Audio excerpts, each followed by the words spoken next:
আসসালামু আলাইকুম প্রিয় দর্শক, নিজের আলাপচারিতায় আপনাদের সকলকে আমন্ত্রণ জানাচ্ছি। শান্তিতে নোবেল বিজয়ী ডক্টর মোহাম্মদ ইউনূস গুণমুগ্ধদের কাছে ম্যাজিক ম্যান নামেই পরিচিত। তার কাছে আছে আলাদিনের চিরাগ, যে চিরাগ থেকে দৈত্য বেরিয়ে রাতারাতি বাংলাদেশকে পাল্টে দেওয়ার কথা ছিল। কথিত 16 বছরের দুঃশাসনে থাকা বাংলাদেশটা এমন ভাবে পাল্টে যাওয়ার কথা ছিল যাতে সবাই সেই গানটি গেয়ে উঠত, একটি বাংলাদেশ তুমি জাগ্রত জনতার, সারা বিশ্বের বিস্ময় তুমি আমার অহংকার। কিন্তু গত 1 বছরে অধ্যাপক ইউনূসের সেই চিরাগ থেকে খারাপ দৈত্যই শুধু বেরিয়ে এসেছে।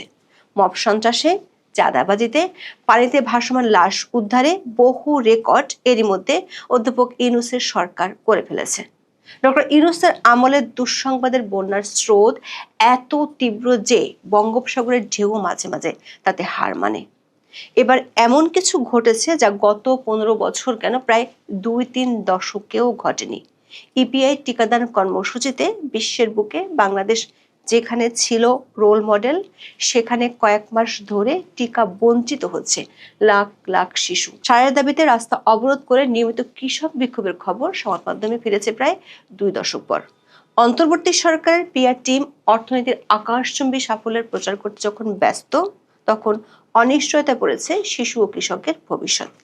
একদিকে রাজনৈতিক চরম অনিশ্চয়তা, অন্যদিকে সরকার নিয়মিত কার্যক্রমেও লেজে গোবরে অবস্থায় ডুবতে চলেছে দেশ। চলুন যাওয়া যাক বিশ্লেষণে।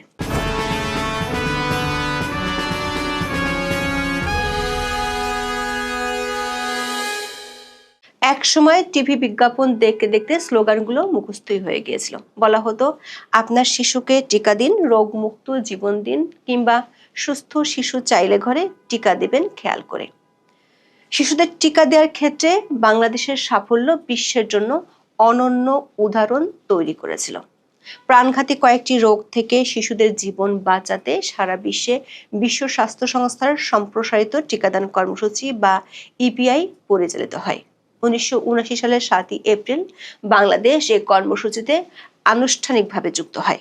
1 বছরের কম বয়সী শিশুদের যক্ষ্মা, ডিপথেরিয়া, হুপিং কাশি, হাম, পোলিও, মাইটিসের টিকা দেওয়া শুরু হয় প্রথম পর্যায়ে। একই সঙ্গে মা ও নবজাতককে দেওয়া হতো ধনুষ্টঙ্কারের টিকাও। 2003 সালে হেপাটাইটিস বি, 2009 সালে হিমোফিলাস ইনফ্লুয়েঞ্জা টাইপ বি প্রতিরোধে এইচআইভি এবং 2012 সালে রুবেলা টিকা যুক্ত হয় এই কার্যক্রমে। 2015 সালে নিউমোনিয়া ও মেনিনজাইটিস রোগের জন্য পিসিবি, পোলিও রোগের আইপিভি টিকা, হাম এবং রুবেলার এমআর দ্বিতীয় ডোজ টিকা এবং 2017 সালের 2 অক্টোবর পোলিও রোগের এফআইপিবি টিকা দেয়া শুরু হয়।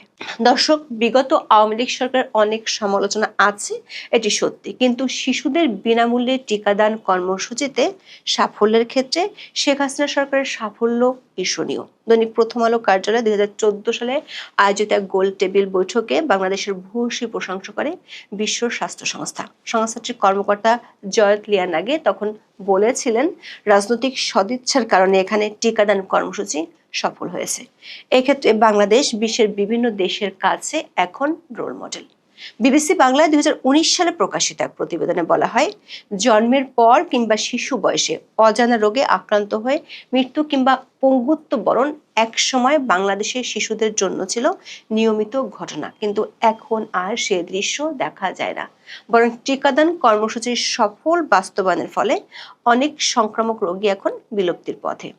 কার্যক্রম শুরু হওয়ার প্রায় 4.5 দশকের মধ্যে বাংলাদেশ টিকার মাধ্যমে প্রতিরোধযোগ্য রোগ নিয়ন্ত্রণ ও নির্মূলে অভূতপূর্ব সাফল্য অর্জন করে। 1984 সালে যেখানে টিকাদানের হার ছিল মাত্র 2%-এর নিচে, বিগত আওয়ামী লীগ সরকারের সময়কার কমিউনিটি ক্লিনিকের মাধ্যমে টিকাদান কর্মসূচি সর্বোচ্চ সাফল্য পেয়েছিল। এজন্য আন্তর্জাতিক বেশ কয়েকটি স্বীকৃতিও পাওয়া গেছে। বাংলাদেশের সবশেষ পোলিও ভাইরাস সংক্রমণের ঘটনা রেকর্ড করা হয় 2006 সালে। 2014 সালে পোলিও মুক্ত ঘোষণা করা হয় বাংলাদেশকে। 2018 সালে রুবেলা নিয়ন্ত্রণের লক্ষ্য অর্জন করে সরকার। ইপিআই এর অসাধারণ সাফল্যের জন্য 2009 ও 2012 সালে গ্যাভি সেরা পারফরমেন্স পুরস্কার পায় বাংলাদেশ। তবে ডক্টর ইউনূস সরকারের রিসেট বাটনে বাংলাদেশের উল্টো পথে যাত্রা শুরু হয়েছে। কয়েক মাস ধরে দেশের বিভিন্ন জেলায় নবজাতকের টিকার জন্য চলছে হাহাকার। বিবিসি বাংলা সহ বেশ কয়েকটি সংবাদ মাধ্যমে কয়েক মাস ধরে ইপিআই টিকার ঘাটতির কথা উঠে এসেছে। বরাবরের মতো ডক্টর ইউনূসের প্রশাসন কোনো দায় স্বীকার করতে রাজি নন। যদিও টিকার জন্য মাঠে চলছে হাহাকার। নবজাতকের 1 বছর পূর্ণ হওয়ার আগেই অনেকগুলো টিকা দেওয়া শুরু করার কথা। তবে শিশুদের নিয়ে মাসের পর মাস স্বাস্থ্যকেন্দ্রে ছুটে বেড়াচ্ছেন হাজার হাজার বাবা মা। দৈনিক কালের কণ্ঠে গত মার্চে প্রকাশিত এক প্রতিবেদনে বলা হয়, দেশের অন্তত 30 জেলায় টিকার সংকট তৈরি হয়েছে। এতে শিশুর স্বাস্থ্য সুরক্ষা ব্যবস্থা ভেঙে পড়ার আশঙ্কা করছেন বিশেষজ্ঞরা। সরকারি হাসপাতাল সহ বিভিন্ন কেন্দ্রে গিয়ে টিকা না পেয়ে হতাশ হয়ে ফিরে যাচ্ছেন শিশুদের অভিভাবকেরা। নির্দিষ্ট সময়ের মধ্যে শিশুদের টিকা দিতে না পারায় বাড়ছে উদ্বেগ।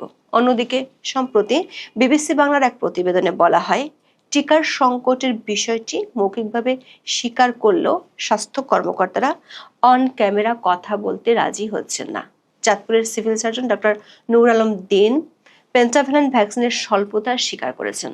তার দাবি, মাসখানেক ধরে এ অবস্থা চলছে। তিনি দাবি করেন 1 থেকে 1.5 বছর ধরে চলছে এমন অবস্থা। অন্যদিকে ইপিআই ভ্যাকসিনের আওতায় থাকা 4টি টিকা স্টক আউট বলে জানান মানিকগঞ্জের civil surgeon doctor Mohammad Khurshid Alam. জানান, ভ্যাকসিন চেয়ে অধিদপ্তরে জোরালোভাবে চিঠি লেখা হয়েছে। দর্শক, জীবন রক্ষাকারী শিশুদের টিকা সংকটের কারণ নিয়ে লুকোচুরি করছে স্বাস্থ্য অধিদপ্তর। এমনকি যানবাহনের তেলের খরচের জটিলতায় দেশের বিভিন্ন জায়গায় টিকা পাঠাতে সমস্যা হচ্ছে, এমন অদ্ভুত কথাও শোনা গেছে প্রকল্প পরিচালকের কণ্ঠে। বিবিসি বাংলাকে প্রকল্পের programme manager doctor AFM Shahabuddin জানান, তেলের খরচ ও ভ্যাকসিনের গাড়ি বারবার পাঠানোর অনুমতি নেই, ফলে সবগুলো টিকা একসঙ্গে পাঠানোর কারণে কিছুটা দেরি হতে পারে। তার এই দাবি সত্যি হলে এ সমস্যা কেন গত 1 বছরে তৈরি হলো তার কোনো জবাব পাওয়া যায়নি। অন্যদিকে স্বাস্থ্য অধিদপ্তরের হাসপাতাল বিভাগের পরিচালক ডক্টর আবু হোসেন মোহাম্মদ মইনুল আহসান করছেন অন্য দাবি। তার দাবি, আগে টিকাগুলো অনুদান হিসেবে বিনামূল্যে পেত বাংলাদেশ সরকার, এখন তার টেন্ডারের মাধ্যমে কিনে আনতে হচ্ছে, সে কারণেই বজায় থাকছে না ধারাবাহিকতা।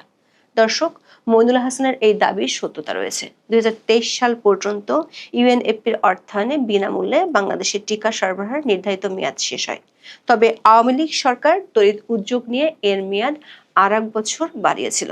আওয়ামী লীগ সরকার পতনের পর বিষয়টি এগিয়ে নিতে সরকারি তৎপরতা থেমে যায়। ফলে বড় ধরনের সংকটের মুখে পড়ছে দেশ।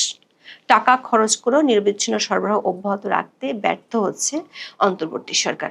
এতে জীবন সংশয়ের মুখে পড়ছে লাখ লাখ শিশু। বাংলাদেশ শিশু মৃত্যুর হার কমিয়ে আনতে উল্লেখযোগ্য অগ্রগতি করলেও ডক্টর মোহাম্মদ ইউনূসের সরকারের অদূরদর্শিতায় নতুন করে বাড়ছে ঝুঁকি।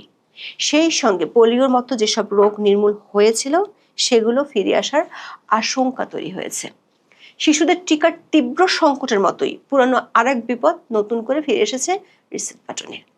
সাম্প্রতিক সময়ে সারের দাম বাড়ার পাশাপাশি মজুদ সংকটও তীব্র হয়েছে। প্রায় সারের দাবিতে কৃষক বিক্ষোভের খবর আসছে সংবাদ মাধ্যমে। কুড়িগ্রামের বুরুঙ্গামারীতে 14 সেপ্টেম্বর সারের দাবিতে রাস্তা অবরোধ করে বিক্ষোভ করেন কৃষকেরা। এ সময় উপজেলার কৃষি কর্মকর্তাকে অবরুদ্ধ করা হয়। কৃষকেরা জানান, এলাকায় তীব্র সার সংকট দেখা দিয়েছে, ফলে রোপা আমন আবাদ ঝুঁকিতে পড়েছে। আর সার পাওয়া গেলেও গুনতে হচ্ছে অতিরিক্ত টাকা। ভরা মৌসুমে জমিতে সার দিতে না পারলে বড় ক্ষতির আশঙ্কা করছেন কৃষক। তাদের অভিযোগ, ডাই অ্যামোনিয়াম ফসফেট বা ডিএপি এবং ইউরিয়া সারের জন্য ডিলার পয়েন্ট ও খুচরা বিক্রেতাদের কাছে ঘরে শূন্য হাতে ফিরতে হচ্ছে, অথবা চড়া দামে কিনতে হচ্ছে সার। বিবিসি বাংলার এক প্রতিবেদনে বলা হয়, দেশের বিভিন্ন জেলার কৃষকের কাছ থেকে সার নিয়ে বিস্তর অভিযোগ পাওয়া গেছে। কেউ বলছেন সার পাচ্ছেন না, আবার কারো অভিযোগ নির্ধারিত দামের চেয়ে বস্তা প্রতি অতিরিক্ত টাকা খরচ করতে হচ্ছে। কৃষকের এমন নাবিশ্বাস অবস্থার মধ্যে উল্টো সারের দাম বাড়ানোর পথে হাঁটছে সরকার। পেট্রোবাংলা 10 আগস্ট সার কারখানায় গ্যাসের দাম বাড়ানোর প্রস্তাব দেয়। পরে একই প্রস্তাব আলাদাভাবে দেয় 6টি গ্যাস বিতরণ কোম্পানি। এমন অবস্থায় সার কারখানায় গ্যাসের দাম 150% বাড়ানোর গণশুনানির আয়োজন করেছে বাংলাদেশ এনার্জি রেগুলেটরি কমিশন। আগামী 6 অক্টোবর এই শুনানির পর সারের দাম বেড়ে যাওয়ার শঙ্কা তৈরি হয়েছে। ইতিমধ্যে শুনানিতে অংশ না নেয় ঘোষণা দিয়েছে ভোক্তা অধিকার সংগঠন ক্যাব। দশক সার সংকট এবং দাম নিয়ে কৃষকের ক্ষোভ গত 2 দশকে খুব কমই শোনা গেছে। তবে 90 দশকের মাঝামাঝিতে সারের দাবিতে দেশের বিভিন্ন জেলায় ব্যাপক কৃষক বিক্ষোভ হয়েছিল। 1995 সালের 15 মার্চ সারের দাবিতে আন্দোলনরত কৃষকের উপর আইন শৃঙ্খলা বাহিনী গুলি চালায়। এতে টাঙ্গাইল, জামালপুর, নেত্রকোনা, ময়মনসিংহ, কিশোরগঞ্জ সহ কয়েকটি জেলায় প্রাণ হারান 18 জন কৃষক। প্রশ্ন হলো, প্রায় 3 দশক আগে সেই বাংলাদেশ কি আবার ফিরে আসছে রিসেট বাটনে?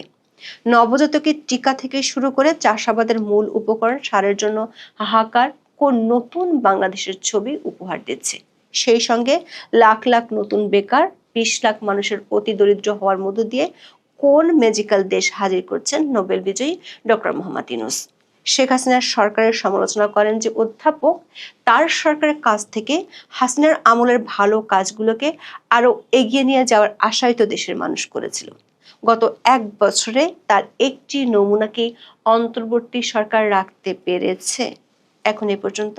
সবাই ভালো থাকুন, সুস্থ থাকুন, নিরাপদে থাকুন। দেখা হবে আগামী পর্বে।